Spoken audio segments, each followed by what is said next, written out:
Washington State Governor Jay Inslee, a leading advocate for climate action. Governor, thanks for joining us. How much do you think climate change is to blame here? Well, look, the climate change problem, the fuse has been burning for decades, and now the climate change bomb has gone off.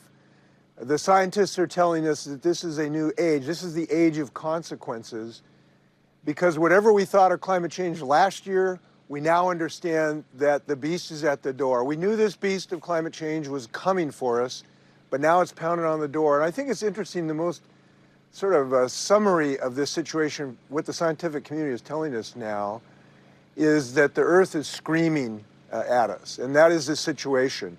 I talked to a leading international scientist the other day who told me that we knew this was going to happen to us, but it's happening to us maybe 2 decades earlier than we really thought could be in the realm of the possible. So we have to dramatically increase our efforts.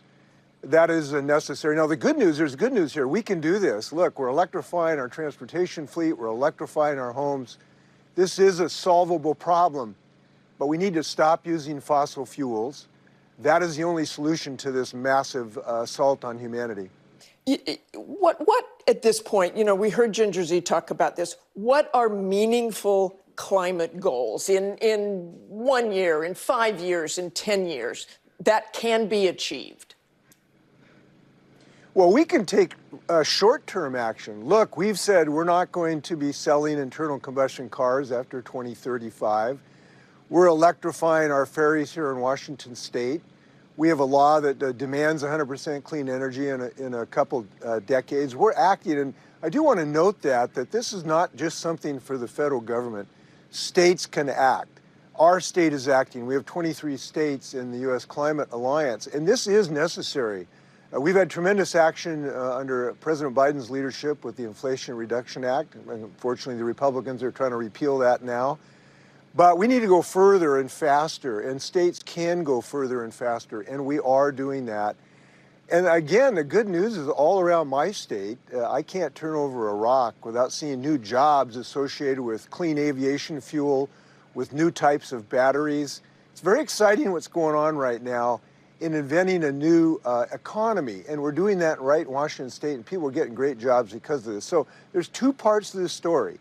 This thing is now the age of consequences. The bomb has gone off, but we do have the ability to restrain fossil fuels if we make the commitments we need to. And I'm glad that I'm in a state that's doing that. Governor, on that point, let's broaden the lens here. You heard John Kerry, the climate czar, say that every step forward depends not on one country acting alone, but acting all together, helping to push the rest of the world to do what we need to do to win this battle.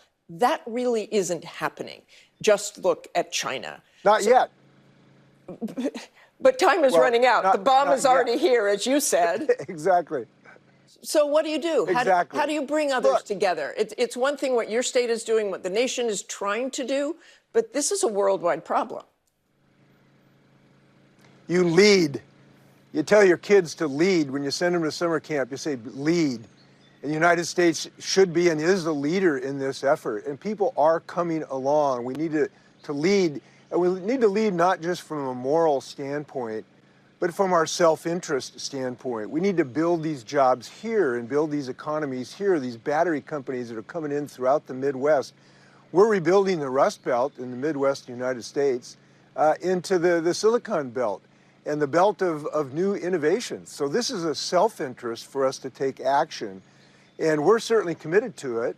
And again, if you want to be an economic leader, follow Washington State.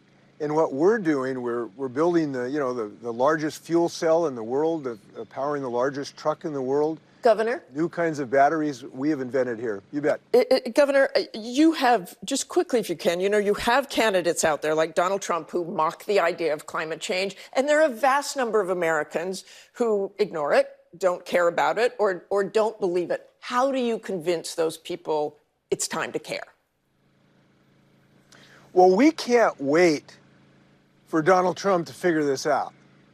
We don't have time to mess around, to wait for this knucklehead to figure this out. We just got to make sure he's not in office. And the way we do this is vote against climate deniers, vote against people who refuse to assist this moral and economic crisis that we have. You can't wait for these folks. You just got to make sure they're not in office where they can do damage. Let them go off and play golf. We'll solve this problem. It's a solvable problem if we work together. And people are coming around to this very, very rapidly because their homes are burning down. They're choking on smoke from the Canadian fires. When Ron DeSantis wants to go swimming, he can't because the water's like a sauna, like a hot tub offside his beaches. We just got to make sure that those folks are not in office. We don't have the luxury of allowing these people to destroy the planet. Okay, thanks very much for joining us this morning, Governor. Appreciate it.